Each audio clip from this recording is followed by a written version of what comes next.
আসসালামু আলাইকুম। আমরা আজকে টোকিওর রাস্তাঘাটের যে সৌন্দর্য সেটা দেখব। পৃথিবীর যে কয়টি দেশ আছে তার মধ্যে জাপান পরিষ্কার পরিচ্ছন্নতা এবং সৌন্দর্যের দিক দিয়ে অন্যতম, এবং জাপানের রাজধানী টোকিওর একটি খ্যাতি এই সম্পর্কে রয়েছে সারা দুনিয়াব্যাপী। তো জাপানের রাজধানী টোকিও একদিকে যেমন সুন্দর, অন্যদিকে ব্যয়বহুলও বটে।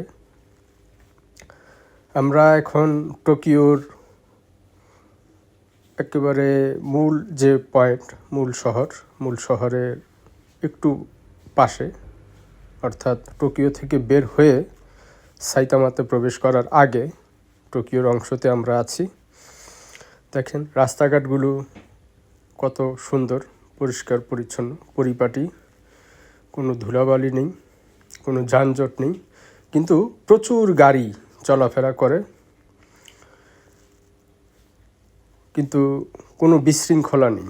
ট্রাফিক সিস্টেমটা অর্থাৎ নিয়ম মানার দিক দিয়ে টোকিওর একটা সুনাম সারা বিশ্বব্যাপী রয়েছে, যেটা সবচাইতে বেশি নিয়ম মানার শহর বলা হয় টোকিওকে। এবং ম্যানুয়ালি কোনো পুলিশ ওই হাত দিয়ে ইশারা করা, ট্রাফিক ছাড়া, গাড়ি আটকানো, ওই ধরনের কোনো পদ্ধতিও আপনি পুরো টোকিওতে দেখবেন না। পুরোটাই অটোমেটেড। বলা হয় যে প্রযুক্তির দিক দিয়ে জাপান আগামী 50 বছরে গিয়ে, তো এটার একটা প্রতিফলন দেখা যায় আসলে টোকিও রাস্তাঘাট দিয়ে হাঁটলে। ট্রাফিক সিস্টেম খুবই উন্নত, আর সবচেয়ে বড় কথা হলো এখানকার মানুষ যারা আছে তারা ট্রাফিক আইন খুব সতর্কতার সাথে এবং যথার্থভাবে মেনে চলেন। এটাই হলো সবচেয়ে বড় কারণ। আইনের প্রতি সবাই খুব শ্রদ্ধাশীল। এখন আমরা এই একটা নদীতে আছি। নদীটা পার হয়ে নদীর ওপারে গেলেই, ব্রিজটা পার হয়ে ওপারে গেলেই আমরা টোকিও থেকে বের হয়ে যাব।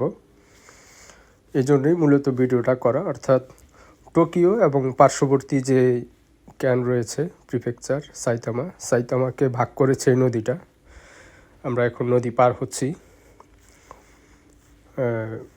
সত্যি আসলে অসাধারণ একটি শহর। এত ঘনবসতি, এত বাড়িঘর, কিন্তু এরপরও কোনো অংশে কোনো বিশৃঙ্খলা নেই, কোনো হজবরল অবস্থা নেই। খুবই সুশৃঙ্খল সুন্দর একটি শহর রাজধানী টোকিও।